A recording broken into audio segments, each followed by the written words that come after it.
Entonces verán al Hijo del Hombre que vendrá en las nubes con gran poder y gloria. Entonces Él enviará a sus ángeles y juntará a sus elegidos de los cuatro vientos, desde el extremo de la tierra hasta el extremo del cielo. Marcos 13, 26 al 27.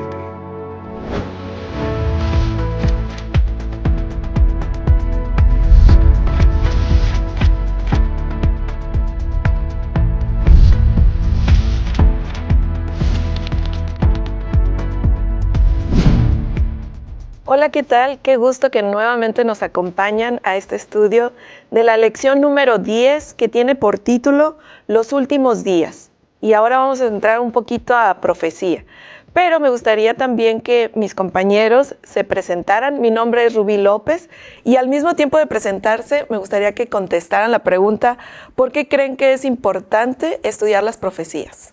Pastor. Hola, ¿qué tal? Soy Misael Castañeda, pastor de la Iglesia Universitaria, y contestando a la pregunta de por qué es importante las profecías, creo que fortalecen la fe, nos preparan para el futuro y nos dan esperanza.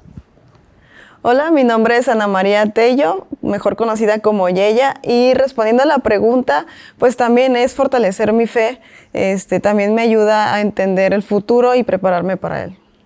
Hola, mi nombre es Jorge André Díaz, soy docente aquí en la Universidad de Montemorelos y creo que las profecías son muy importantes porque son las que nos van a abrir el camino para la pronta venida de Jesucristo. Muy bien, bueno, respuestas muy interesantes y vamos a ver aquí, ahorita vamos a orar, pero vamos a ver cómo es que Jesús no solo predice el futuro, sino también prepara a los discípulos y obviamente también a nosotros, ¿no? Entonces, pastor, ¿gustaría orar? Por supuesto, oremos. Querido Padre, gracias por todas tus bondades. Permítenos que al estudiar tu palabra, al hacer este ejercicio, no solo mental, sino que también prepares nuestro corazón y el de todos aquellos que están con nosotros escuchando esta lección. Quédate a nuestro lado en el nombre de Jesús. Amén. Amén. Amén. Bueno, muy bien. Ahora vamos a comenzar. Viene 2 pequeñas monedas como ofrenda. Jorge, ¿qué nos puedes decir acerca de este contexto, de esta historia? Nada, cuenta una historia muy bonita. Cuenta que Jesús está, me lo imagino, sentado en el templo, viendo cómo traen las ofrendas. Observa que hay gente de muchos recursos que llegan con todas sus ofrendas y las meten ahí en el cofre, pero de pronto llega una anciana, una viuda, ¿no? Yo me la imagino así, ancianita, llegando, probablemente con timidez, se aproxima y saca 2 monedas, 2 pequeñas monedas y las introduce allí. Y Jesús le llama mucho la atención a eso y le dice a sus discípulos, miren, ¿se han dado cuenta de lo que ha hecho esta mujer? Bueno, yo les puedo decir que esta mujer ha dado mucho más que todos aquellos ricos que hemos visto entregar todas sus pertenencias, pues. Y pues a los discípulos obviamente eso les causa, ¿cómo que da más si está dando apenas 2 monedas? Pero en la explicación Dios dice, o Jesús dice, que les está dando más porque lo está dando Todo lo que tenía. Exactamente. Todo lo que tenía. Yo les voy a confesar algo con esta historia. Cuando yo era muy niño, yo no entendía esa historia. Nunca la podía entender. Y mi mamá me la explicaba muchas veces. Porque para mí la suma era, si doy 2, no es más que dar 10. Ajá, exacto. No me daba en mi cabeza de niño. Y luego fue cuando le entendí.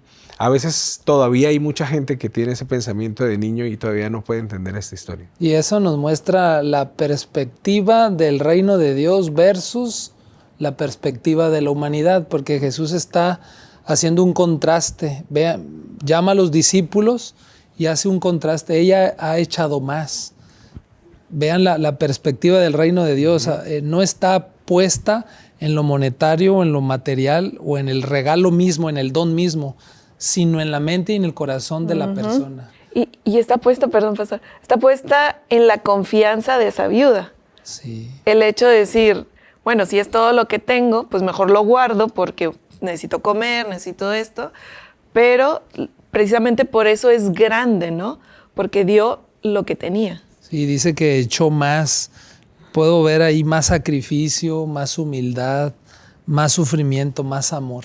Lo entregó todo. Y Jesús no rehusó que o sea, no echó para atrás, digamos, esta dádiva, ¿no?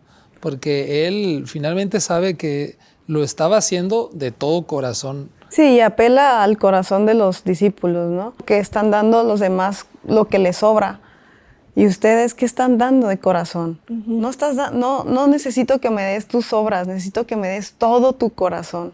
Creo que esa es la apelación, ¿no? Que yo puedo aplicarla a mi vida también. Y que también la vemos hoy en día. O sea, uno ve en la iglesia como esos hermanos que vienen del campo, que no tienen casi nada y con gran sacrificio vienen y ponen su sobre ahí en la iglesia, ¿no? Esos hermanos que realmente son muy humildes y entregan todo. Realmente es mucho para aprender de esta lección, porque el Señor está atento a nuestros actos de adoración. Claro. Este es el último momento, es decir, Jesús cierra todas sus actividades en el templo y saliendo del templo ya no más se va a encontrar allí. Comienza un momento muy significativo en su vida. Claro. Y continuando, ahora nos presenta ni una piedra sobre piedra.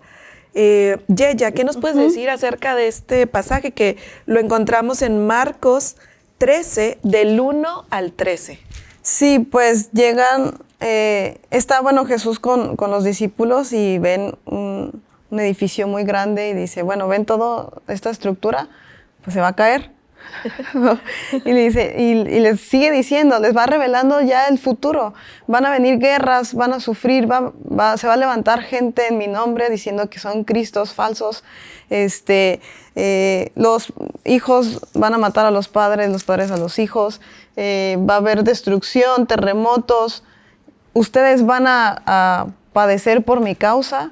Cuando estén en tribunales, pues no tengan miedo de decir que son de mi propiedad, que han predicado el Evangelio y porque el Espíritu Santo va a hablar con ustedes. Así que más o menos les cuenta el suceso futuro que vendrá más adelante y ellos pues también le preguntan, Señor, ¿pero cuándo va a suceder todo esto? Ajá, era la pregunta de los discípulos, ¿no?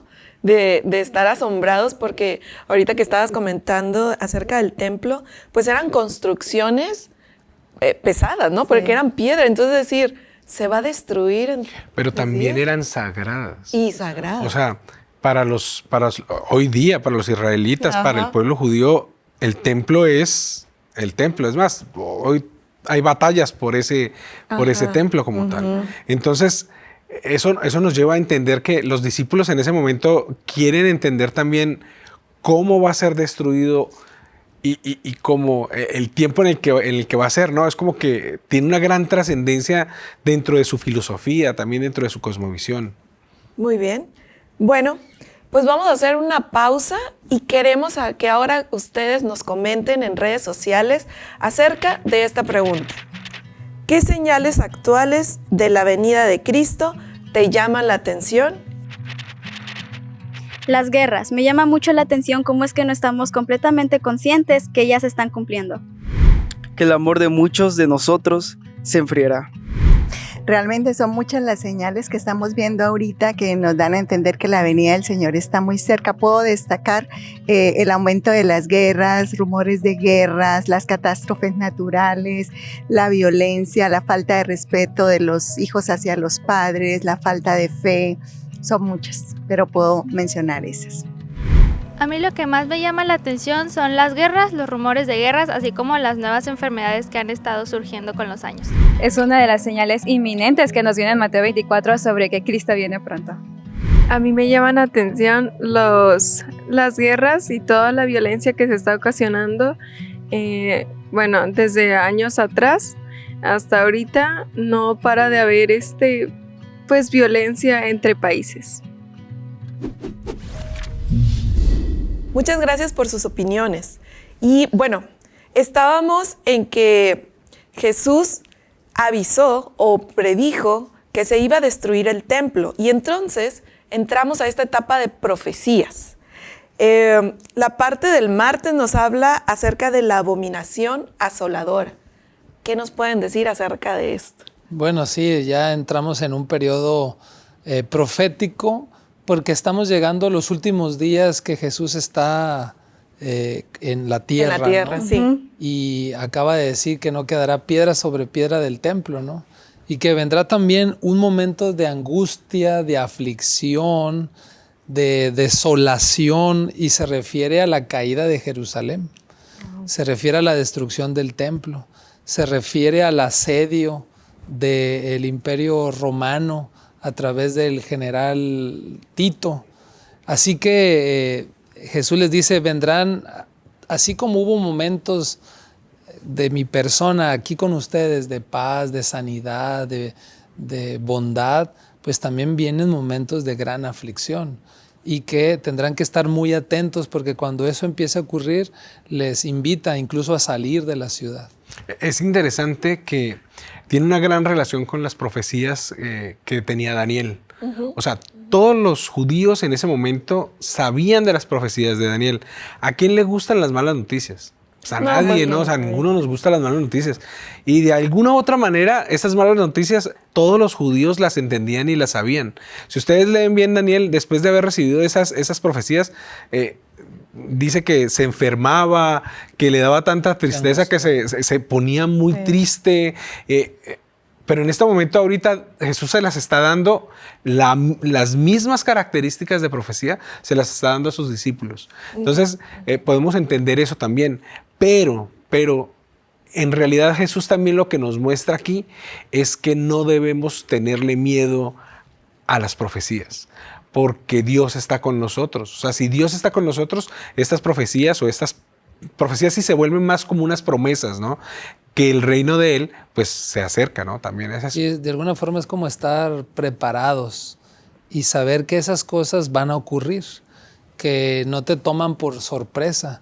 Más si en el caso del profeta Daniel ya lo ha compartido, lo ha expresado. Y que también es aplicable a nuestros tiempos, ¿no? Así es. Y actualmente también debemos estar preparados, que no nos tome por sorpresa, ¿no? Las profecías. Así como mencionaba Jorge de las malas noticias, yo creo que a veces cuando nos cae una mala noticia, pues buscamos solucionar o buscamos como la manera de prepararnos para lo que más sigue, ¿no? Entonces yo creo que este tipo de profecías, como lo menciona, que ya ellos lo conocían desde Daniel, que sabían que en algún momento iba a suceder y que Jesús se los revela, era como, ya está cerca, ya es el momento de que nos preparemos espiritualmente para enfrentar lo que viene, porque solos no lo iban a lograr. Y la otra parte ahí es que ellos vienen de la entrada triunfal, ¿no? Ajá. Vienen de un momento de gloria. De recibir al Mesías, ¿no? Al Mesías, como que las esperanzas y las expectativas se ponen a flor de piel, ¿no? Y entonces Jesús les dice, sí, pero también junto con eso vienen estos momentos de gran angustia. Y tienen que estar preparados. Y sepan ustedes que no ha llegado el fin todavía de nada, más que de la destrucción inmediata de Jerusalén. Por eso también Jesús llora, ¿no? Cuando ve Jerusalén, sí. Jerusalén. Y me encanta esa afinación también con los niños y con las madres. Porque Él les dice ahí en el texto, a las madres que están embarazadas, pobres de ellas. Oren para que no les toque. Oren para que no les toque en invierno. Porque si en invierno va a ser todavía peor.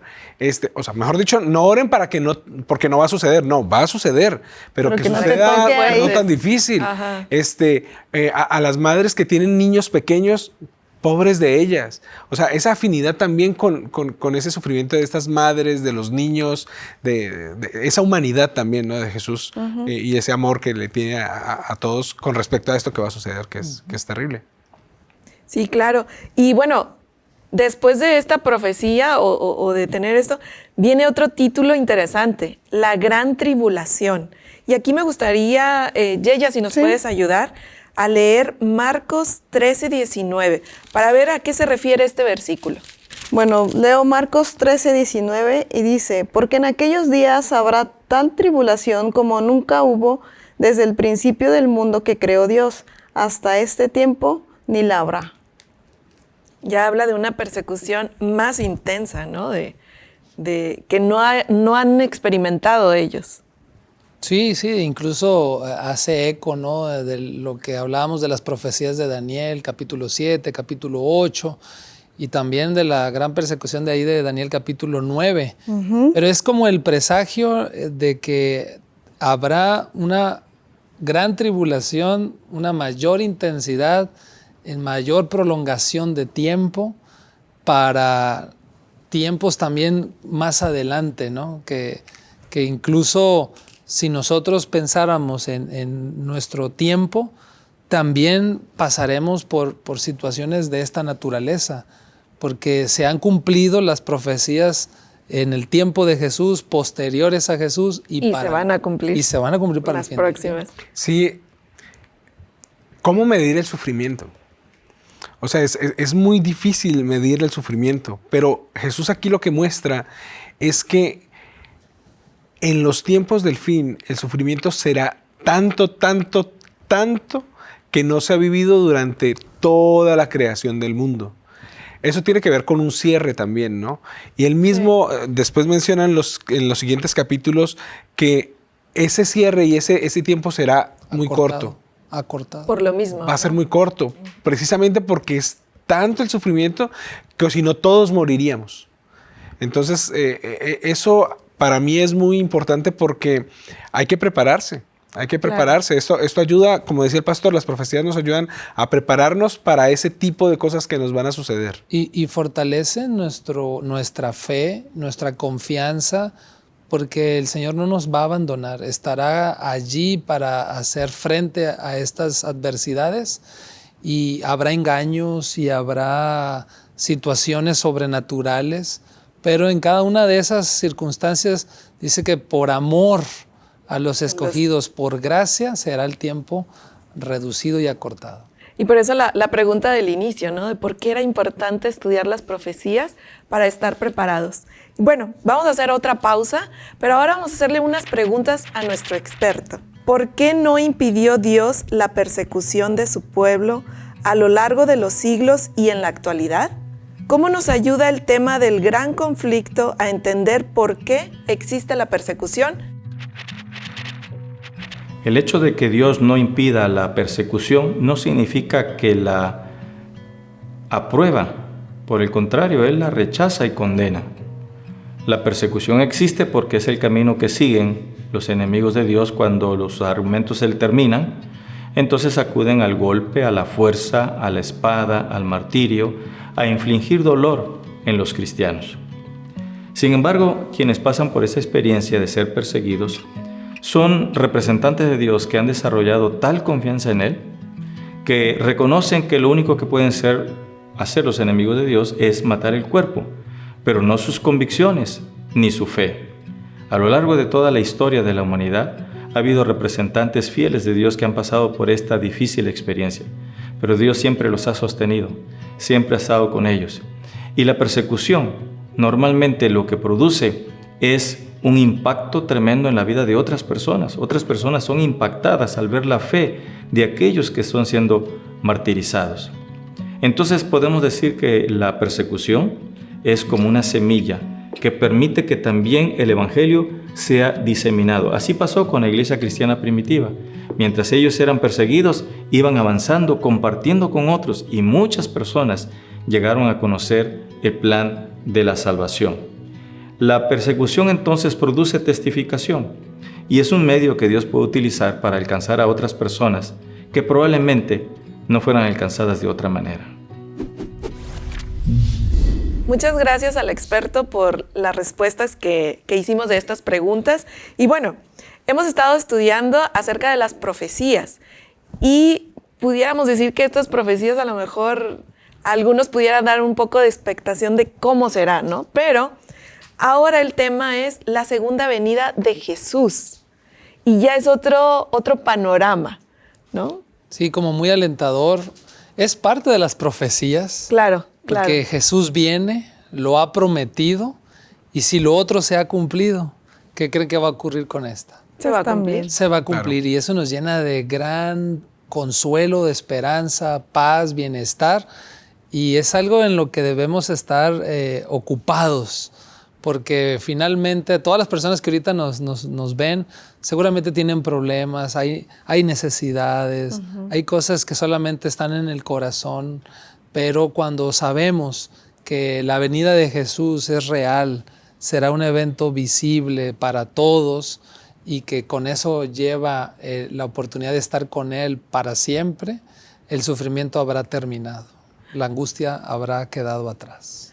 A mí me gusta compararlo con el acontecimiento que lo vimos en semanas anteriores, de cuando estaban los discípulos en el lago con mucho turbulencia, bueno, estaba muy agitado las aguas y estaban asustados. Entonces así es como más o menos me imagino lo que va a pasar, ¿no? Nuestra vida vamos a pasar por muchas cosas turbulentas, va a haber guerra, nos vamos a asustar, pero ¿qué pasa cuando despiertan a Jesús en ese acontecimiento? Jesús les dice, calma, y todo se calma. Entonces yo creo que va a ser así con nosotros, ¿no? Vamos a vivir esas experiencias desoladoras, pero cuando Él venga, todo va a tener habrá valido la pena. Un final feliz. A mí me parecen dos cosas interesantes. Primero es que estamos hablando del libro de Marcos, pero estamos hablando de profecía. Claro. ¿No? O sea, es como que esa vinculación de... Porque mucha gente cree que solo es Apocalipsis y eso es Daniel, ¿no? O sea, Apocalipsis como que eso le toca a ellos. Pero no, estamos hablando de un evangelio donde Jesús mismo nos está dando profecías, donde nos está hablando de Él mismo y de su pronta venida. Y como que es un abrebocas a lo que después Apocalipsis va a dar como más en específico. Eso es lo primero. Y lo segundo es que, yo no sé por qué, pero todo yo lo veo como medio, como películas, no sé. Claro. Pero la cuestión aquí es que yo lo veo como una película que a veces de esas películas que uno ve como que son malas, como que uno a veces como que no quiere ver porque es que el malo va ganando pero que uno de alguna u otra manera sabe que al esperar el final va a ser genial, va a ser el mejor final de todos y que no se lo puede perder uno. O sea, que uno de todas maneras tiene que vivirlo y tiene que verlo. Yo así me imagino esto, me imagino como con el final así súper increíble. Intenso. Exacto. Y pues obviamente quiero vivirlo, ¿no? O sea, me parece muy interesante porque, como lo decía el pastor, ¿no? Jesús comienza a describirlo, ¿no? Cómo va a regresar Él.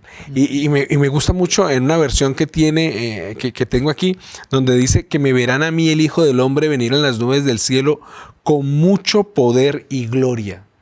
Él nunca, durante todo su ministerio, habló de su poder.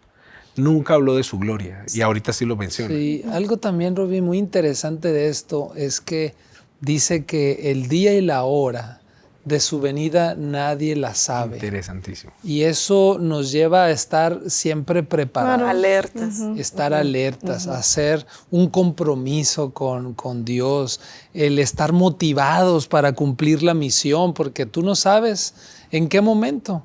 Y eso es bueno también para nuestra conciencia, para nuestra vida. El no saber te mantiene siempre en expectativa, te mantiene motivado, y lo que estamos viendo al final de esta lección es la comprensión del plan de Dios para la salvación de la humanidad. Con la revelación y la venida de Jesús a esta tierra, se cumple su palabra.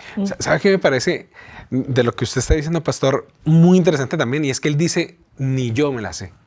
Ni yo mismo sé Los ángeles. en qué momento voy a ir. Solo Dios Padre sabe el momento. Así que yo me imagino a Jesús en su humanidad estando, ¿cuándo voy a ir? ¿Cuándo tengo que ir? O sea, porque Él está preparado para venir por nosotros.